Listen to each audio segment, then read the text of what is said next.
Sir काही 2 दिवसांपूर्वी एक बातमी आलेली होती की कलिंगड खाल्ल्यानं घरातल्या सदस्यांचा मृत्यू जो आहे तो झाला. त्याचं नक्की कारण काय असावी, कशामुळे झालं असावं? सर्रासपणे उन्हाळ्यामध्ये अनेक जण कलिंगड जे आहे ते विकत घेतात किंवा त्यातून गारवा मिळतो अशा पद्धतीची भावना असते. त्याचे नक्की खरंच काय दुष्परिणाम आहेत का, किंवा जो मृत्यू झालेला होता त्याचे नक्की कारण काय असेल?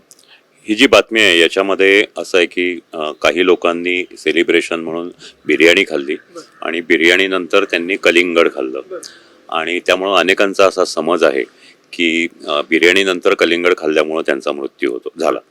तर असं काही नसतं. बेसिकली अमुक नंतर तमुक खाल्ल्याने काही हे होत नाही. कुठलाही अन्नपदार्थ खाल्ला तुम्ही त्याच्या विरुद्ध दुसरा एखादा त्याच्यानंतर खाल्ला तर फार तर तुम्हाला अपचन होईल, पोटात दुखेल, एखादी उलटी होईल, या पलीकडे तुम्हाला काही होणार नाही, पण मृत्यू तर निश्चितच येणार नाही. आता हे कलिंगडाचं जे हे आहे त्यामध्ये काही जणांना असा संशय आहे की आजकाल फळं पिकवण्यासाठी काही रसायनं त्याच्यामध्ये अशी इंजेक्ट केली जातात किंवा टोचली जातात. त्या पद्धतीचं काही रसायन त्या कलिंगडामध्ये टोचलं गेलं होतं का, ही एक शक्यता आहे. किंवा त्या बिर्याणीमध्ये फूड पॉयझनिंगचे जे विषाणू किंवा जीवाणू असतात, म्हणजे साल्मोनेला, इकोलाय, कॅम्प्युलोबॅक्टर, नोरोव्हायरस अशा प्रकारचे जर विषाणू गेले तर त्या विषाणूंमुळे विषारी पदार्थ तयार होतात आणि ते खाल्ल्यानंतर उलट्या जुलाब होऊन कदाचित खूप मोठ्या प्रमाणात जर इन्फेक्शन झालं तर त्यामध्ये मृत्यू येऊ शकतो. यामध्ये असं तुम्हाला नुसतं बातमी ऐकून याचं निदान करणं हे चुकीचं ठरेल. हा एक कुठलाही असा मृत्यू हा एक मोठा गुन्हा आहे, त्यामुळे त्याच्या विरुद्ध ती कंप्लेंट त्याच्यामध्ये नक्कीच रजिस्टर झालेली आहे. या व्यक्तींचं पोस्टमॉर्टेम करून त्यांचं मृत्यूचं कारण खरं काय आहे हे कळेल की त्या विषारी गोष्टीमुळे का त्या कलिंगडामध्ये रसायनामुळं झालेलं आहे.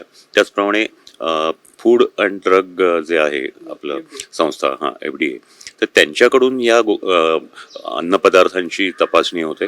त्यामध्ये जर काही निघालं तर त्यामधून ते कळू शकतं. आत्ता तरी तुर्तास हे शक्यता अशी की फूड पॉयझनिंगमुळे त्या व्यक्तींना मृत्यू आला असावा.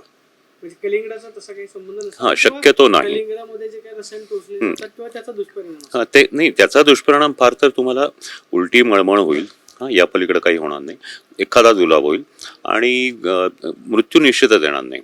आणि जर खूप दीर्घकाळ असं तुम्ही रोज काही महिने कलिंगड खाल्लं तर मग तुम्हाला तुमची किडनी खराब होऊ शकेल, लिव्हर खराब होऊ शकेल, पण असं काही शक्यतो होत नाही.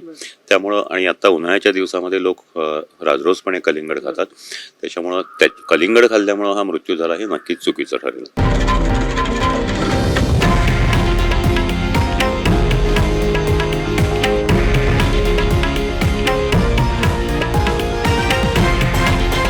हे आहे देशातील नंबर 1 न्यूज नेटवर्क आणि आपण पाहत आहात TV9 मराठी, एकमेव.